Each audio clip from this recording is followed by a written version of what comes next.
Hello everybody, I'm here at Terra Perma and I have found, or Elon has found, and I am recording, the picking of chanterelle mushrooms, and we're going to learn how to identify chanterelle mushrooms. So Elon, can you show us a little bit how to identify this? So here you'll see at the bottom that the ridges, they don't go uniformly all the way to from the base to the front of the mushroom. They break off into little veins, and that's one of the distinguishing factors of the chanterelle mushroom, is that the veins don't go down uniformly. They break off into 2 or 3 little veins. Okay. Yeah. Then it's got a very unique color, and often they're found in large groups like this.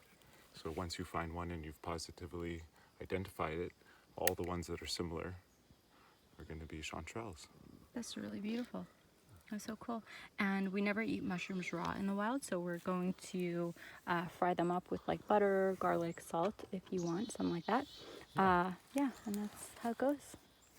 So now I have glow-in-the-dark mushrooms. So these tiny little blue mushrooms are beautiful, and they actually glow in the dark, but it's only if you kind of pick it apart, and the deoxygenated parts of that mushroom, as you pull it apart, will then be exposed to oxygen and then glow.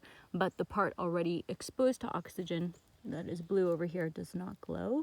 But the inside does, which is really interesting, and they're really gorgeous. I'm here at Terra Perma, and we have found another beautiful collection of mushrooms. I'm just going to zoom in here because it's just stunning. It's just stunning and beautiful. And I don't know what it's called because I'm a newbie. I'm such a noob, but they're beautiful, and I just wanted to share these with you. They're so beautiful.